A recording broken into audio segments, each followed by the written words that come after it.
错啊，很方便，可以让小朋友就是有一个地方可以活动，然后放电这样。这边的话教玩具很多，然后可以让小朋友尝试不一样的发展，有大肢体的，也有小动作的，对啊。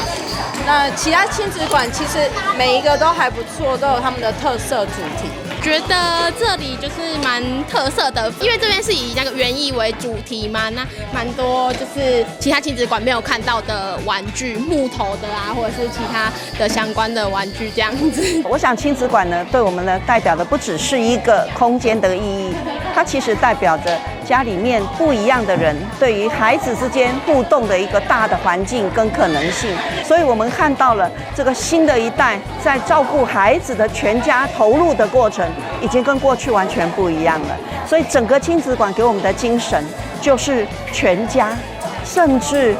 阿公阿嬷、姨姨伯伯都会当台家族，咱做伙来期待。囡仔伫足丰富的环境内底，会当有足好的挑战，有足好的学习，个足好无共人甲伊斗阵的互动。2012年的时候，其实在大港地区登革热非常的严峻，那所以在这附近很多的居民就开始种所谓的香草，所以我们北区亲子馆其实就用在地的居民，而且香草的部分以这个自然的为主要的主轴，那再加上园艺的本身，让孩子吸引的五感的部分，视觉、听觉、嗅觉、味觉以及触觉，而且从香草的部分也可以入自己的一个料理。我们从北区亲子馆的一些亲子厨房的部分，也可以都做这样的一个相关活动，都引起亲子之间非常热络的一个热烈的反应跟回响。所以我们在北区亲子馆是我们在地以园艺为特色的一个亲子悠悠馆。它这个活动中心的建筑物哈，它很特别，就是1楼我们大合里在用的，就是办一些公益活动啊哈，而且大型的。那2楼是日照，现在日照哈嘛是应该是讲哈，咱的长照3.0嘛哈，很应付哈咱现在的需求嘛，因为都是老子化嘛。那亲子馆也很特别，启发小孩子的他的那个应该启蒙啦哈，因为他还没开幕之前，他们都在我们楼下哈。我看在眼里就觉得，这个亲子馆是真的是我们现在很迫切需要的哈，因为较早拢是一种阿嬷顾孙，因为生较少嘛哈，家长来顾这囡仔，他们一起游戏，我是觉得这个很好。掌握施政3分钟，台南进步向前冲。2、1，北区亲子悠游馆温馨开幕。我们今天非常开心哈，可以一起到我们北区大合里成立我们亲子悠游馆，那也是我们全市第13处的亲子悠游馆。非常谢谢我们台南市议会的议员的帮忙跟协助，让我们的政策呢可以一直的推动下去，来成就我们青年家庭减少负担，而且呢可以受到政府政策的这个帮忙，让他的小朋友可以有一个很好的空间来活动。在办理亲子悠游馆的过程，包括设计还有委办，我们给这个昆山科大庄副校长他们的团队来接手各个设计的项目跟课程的安排，我想是最适合我们台南市的市民。北区的大合里的这个亲子悠游馆已经开幕了，欢迎我们的家长、小朋友、大朋友，大家一起来。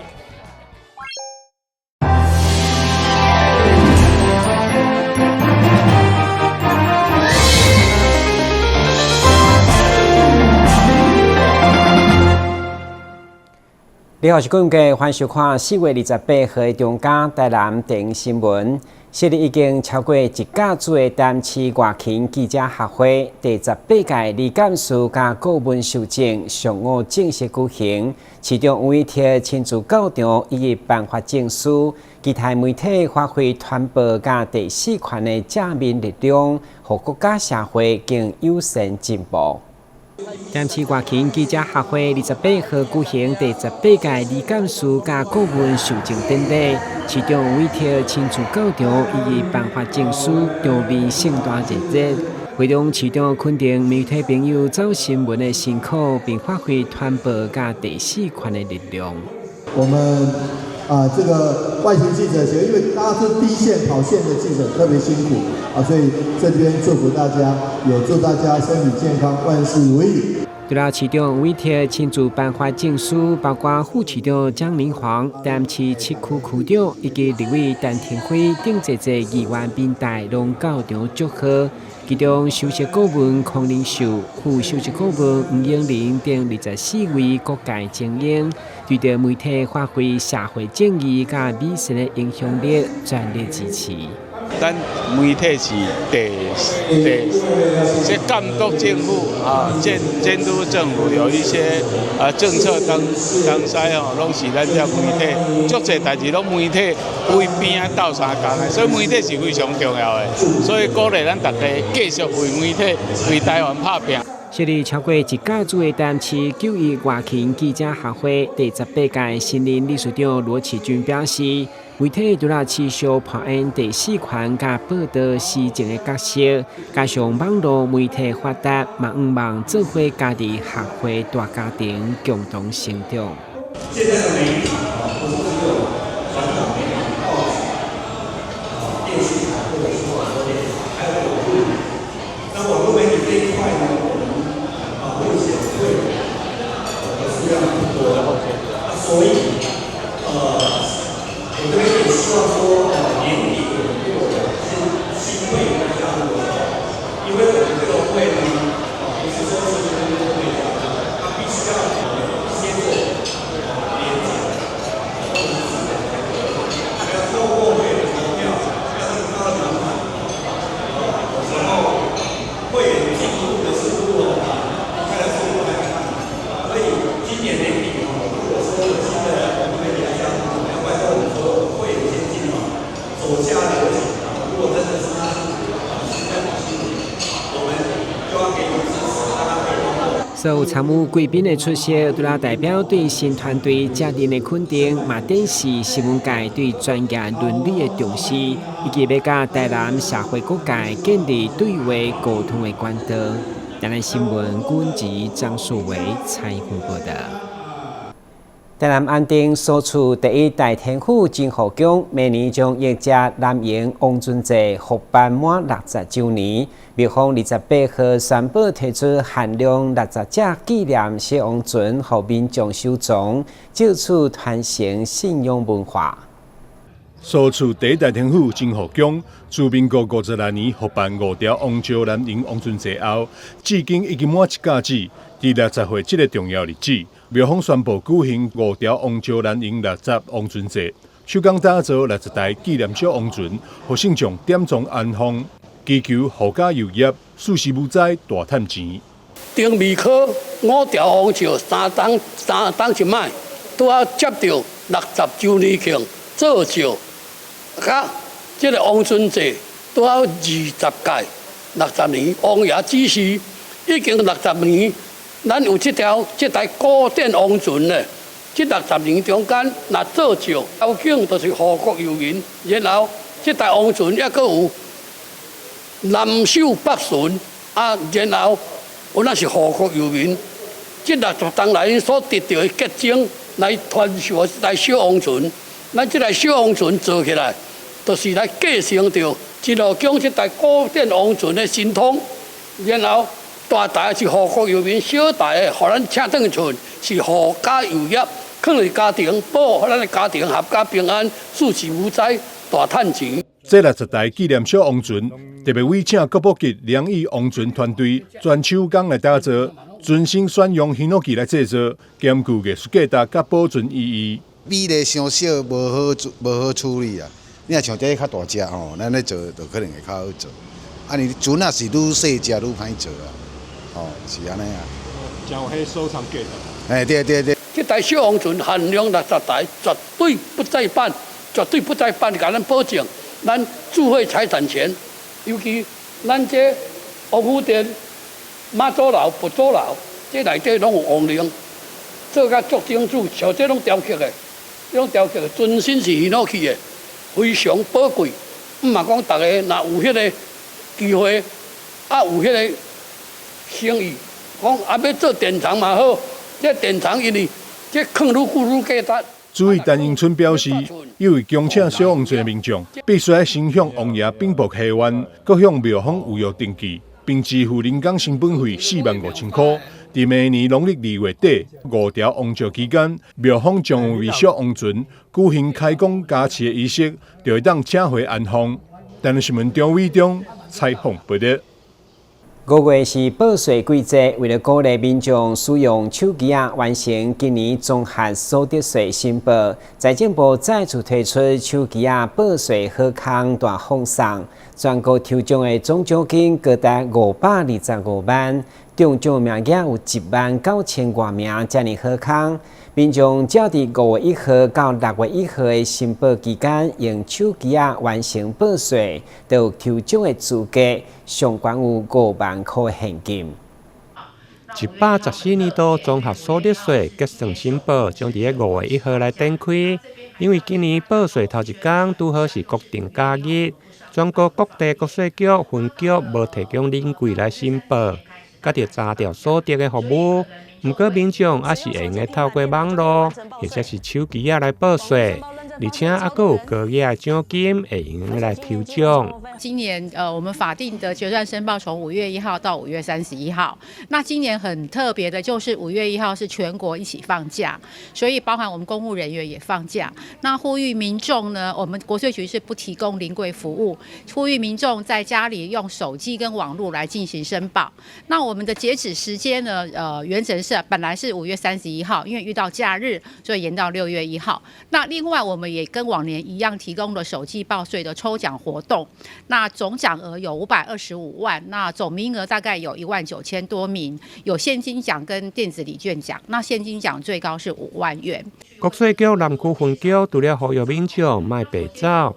临柜办理的部分对5月4号开放，而且今年报税还佫有6大的新制度，包括基本生活费用对21万调悬到21万3，而且长期照顾特别扣除额嘛提悬到18万，以及人工薪资会用来报医药甲着生育的费用，不过要注意条件的限制。在一些报税新制方面，大概有6个哦。就我们长照特别扣除额呢，从12万调高到18万。那另外还有我们就是民众，如果你到医疗机构去进行人工生殖技术疗程的话呢，如果这些的生殖机构它不是健保的特约医院，也不是公立医院，也不是我们财政部核准会计记录完备的医院，但是它是有接受政府的补助的话，民众拿到这些的医疗费的收据，扣掉政府的补助跟保险给付，一样可以来认列我们的医药及生育费。除了临柜报税要到5月4号才用来办理，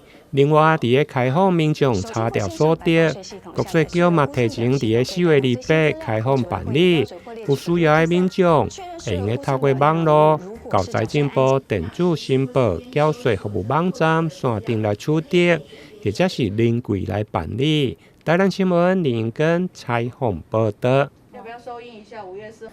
传统的国家如何延续传承生命文化教育的重要课题，为伫台南延康主保动的二胡教室，多年来就是推动二胡的教学培养未少学员。今年台南新义艺术学会活动当中，老师陈文宝更加台湾传统工艺大师刘静文，用二胡甲吉他展现跨界的精彩交流。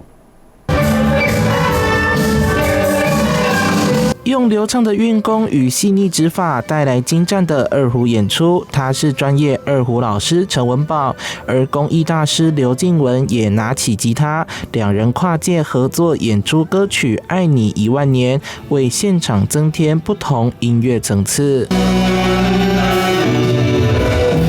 多爱囡仔来哦，这算当是上好口的哦，上好口的一个老师，甲伊咧合作，伊会当可能。比如讲，咱咧笑，还是咱咧下，也当甲咱引导。在台南新义音乐协会举办的活动中，陈文宝临时被 Q 上台，依然稳健发挥，展现专业的二胡演奏实力，让整体活动更具亮点。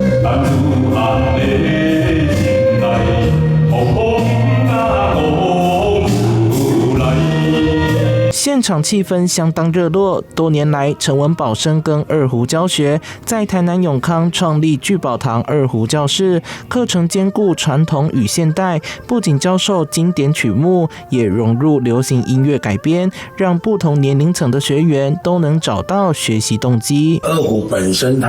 其实它最原始的魅力就是它跟人声算是最像的一个乐器，因为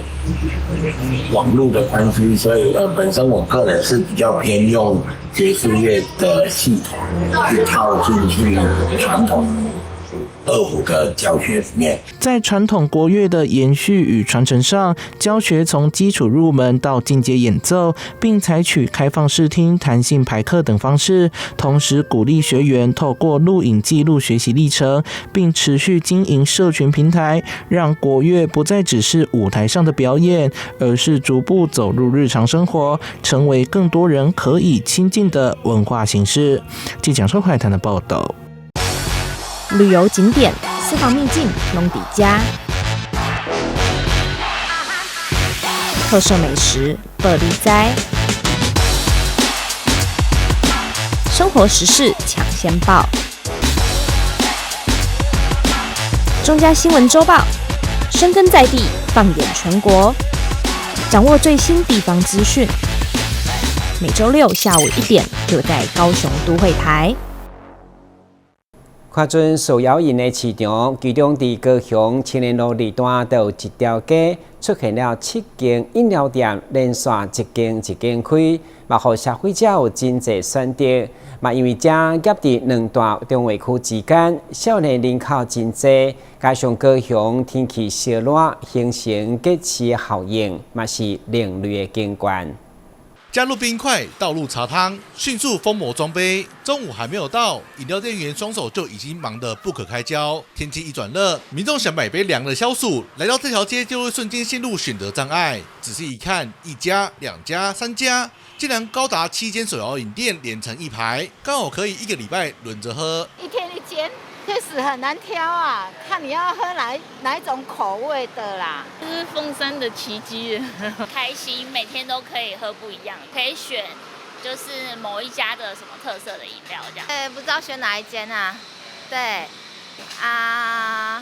可能会尝鲜吧，会选比较新的。每天我都要选择，要想着说到底要喝什么饮料，我也很痛苦。对，因为每天哇好多饮料，然后会员来啊，我们就会看啊，每天在看说，今天要喝什么，要喝什么。这几年突然冒出很多那个饮料品牌，都进驻在我的里内这一边，连7家。对，那据我所知呢，最近好像还有蛮多业者想要进驻。对，其实都有来找我说帮忙看一下店面啊，他们想要再进驻的样子。然后我就说哇。已经7家了，连7家了，说还要再开哦，等于他们觉得说这个市场还可以再更大。这个聚集的效应啊，应该是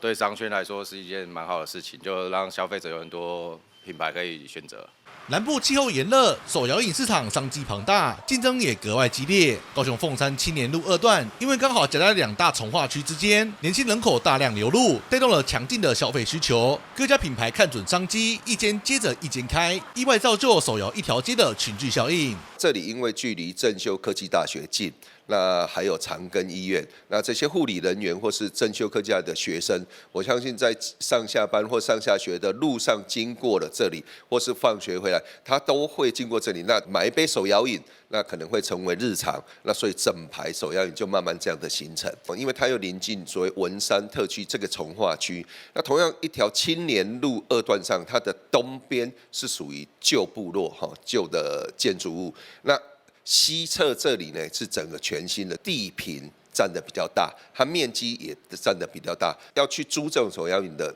面积它不需要这么大啊，反而东侧这一带呢都是一些旧的透天或公寓1楼。那这些旧公寓1楼或旧透天，那刚好那个坪数大概地坪大概10几坪。那虽然租金的单价不算低，可是它总价刚好符合手摇饮业者的租金可以承受的范围内，所以变成这里就整条街形成起来。那相对的也是因为手摇饮的应该就是生意算不错，大家才会进驻啦，所以就这样慢慢的形成了饮料一条街。下次经过凤山这条街，不妨放慢脚步，在琳琅满目的招牌中，寻找一杯能够疗愈盛夏的专属滋味，享受这座城市独有的甜蜜与清凉。记者张思明高雄报道。因应全球净零转型甲产业电动化的潮流，新北市率先将关键的技能用于各种技艺教育，其中114项年度的各种技艺比赛的全国首创，将电动机车纳入专业比赛项目，让学生伫各种的阶段会当接触新能源的技术，提前培育绿色人才。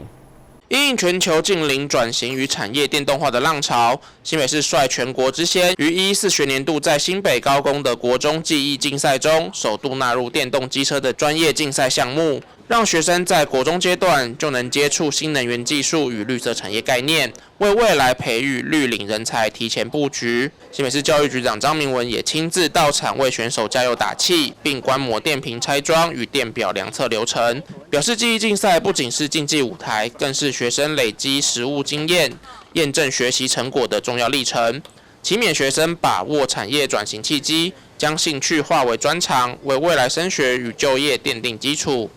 我想整个技职教育最重要的就是能够为百工百业培养未来的人才，尤其是 AI 时代最不会被淘汰的是什么？是能够真正动手做的能力那我们今年在整个全国最大场的国中技艺竞赛，我们有超过5000人参赛有13个职群，36个主题就是要让我们新北市的孩子能够一起来，一生只有一次的机会参加全国最大场的国中技艺竞赛。今年也特别将电动机车纳入整个比赛的项目，那这也是未来生活整个我们必须的一个职种，也是一个职群。新北高工校长孔令文指出，电动化与智慧化已成为运具产业发展的主轴，而学校近年持续强化新能源车辆相关设备与课程，提升学生在电动机车检修与应用上的实务能力。这次以电动机车为竞赛主题，不仅深化学生对绿色能源的认识，也展现技职教育与产业趋势紧密的接轨。这次由新北高工来承办全国我想是首创针对电动机车的一个国中的技艺竞赛那我想很开心那主要的会承办这一个职种的主要的目的，是因为绿领人才跟相关的绿能还有电动车都是未来的趋势。那我们讲新北高工责无旁贷我们就汽车科的部分就把这个事实上已经融入课程从国小的试探到国中技艺班的课程，我们都有涉略那未来衔接到我们的技高，甚至到科大的课程，这是一连贯的人才培育所以我们针对这个部分，事实上已经都纳入课程。那我们是期待说，透过这个部分让孩子们透过竞赛的部分以赛处学那针对这个未来的新兴科技绿能的部分，尤其是电动机的机车的部分，让孩子们从简单的探索到试探，然后纳入课程，到最后面来参加比赛。那同时让孩子们能够体验这个部分。新北市教育局指出，新北建构从国小职业试探、国中技艺教育到高中职专业群科的完整培育链接，形成循序渐进的技职探索体系。这次竞赛获奖学生在特色招生甄选入学可获得加分，前3名就读新北市高中职专业群科者，还可获得顶尖人才永续100万奖学金1万元奖励，并可透过新北经手培训机制衔接全国及国际技能竞赛，持续为城市培育面向净零转型与产业升级的专业人才。记者肖世宏新北场报道。长期阳明高中日前取得 Google 顶级参考教育学校认证，这嘛是亚太区第一间得到上关顶级的认证，以展现桃园伫所谓教育所推动的领先成果。请揭牌，请来宾帮我们用力掌声鼓励。桃园市立阳明高中取得 Google for Education Premier Reference School 认证，在日前正式揭牌，这也是亚太地区第一间获得最高等级的 Premier Reference School 认证，展现桃园在数位教育推动上的领先成果。既然桃园是台湾推 Google River School 一个算是数一数二的学校，我觉得在桃园的推动的成果和经验也非常值得跟国际上面其他的 Google River School 来分享。所以这点要麻烦 Google 将来在国际交流上面帮忙多多拉线，让我们桃园的经验能够走出去，其他国家好学校经验能够走进来。我希望说，我们桃园推这个 River School， 除了对我们老师在整个老师的教学生涯里面，让他学到一个非常受用的工具以外，另外当然最重要是学生要受益。所以我想不只是学生，像我自己每天都在用，刚跟各位讲，所以这个是一个非常非常重要的里程碑。老师到学生还有校长的支持都非常重要。我也希望说，我们今天是第2个学校，第3个、第4个在桃园Google River School会很快出现。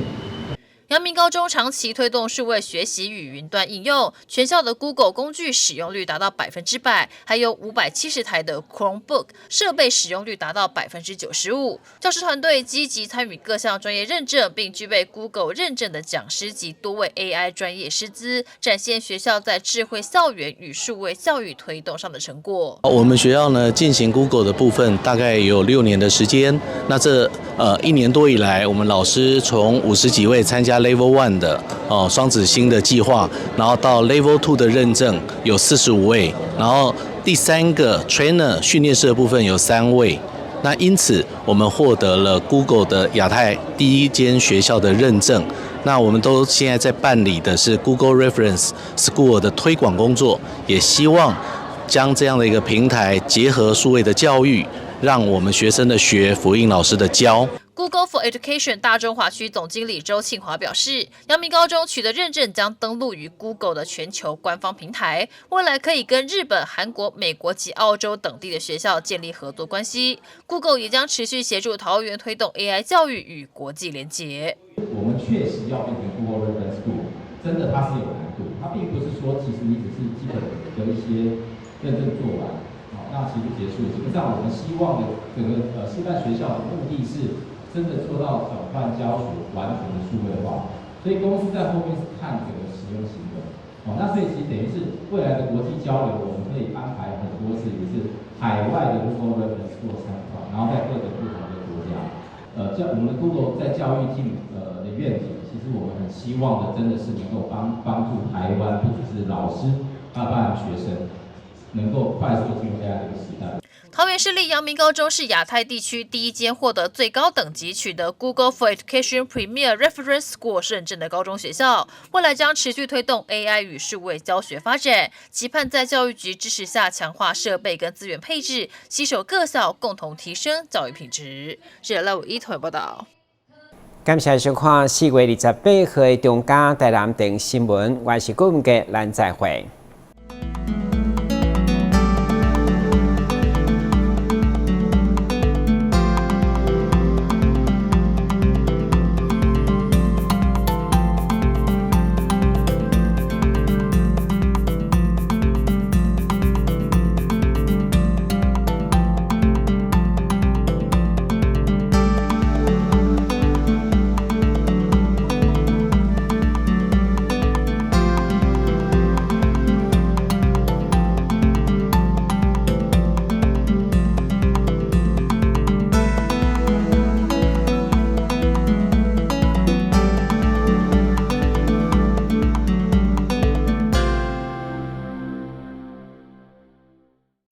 1号选手出场，信心十足，挑战失败，骑车上驾训，安全不靠运。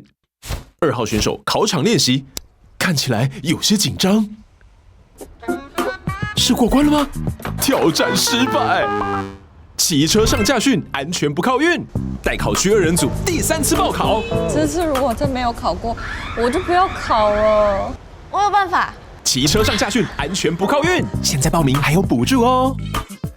又有人上当了，有钱要进来了。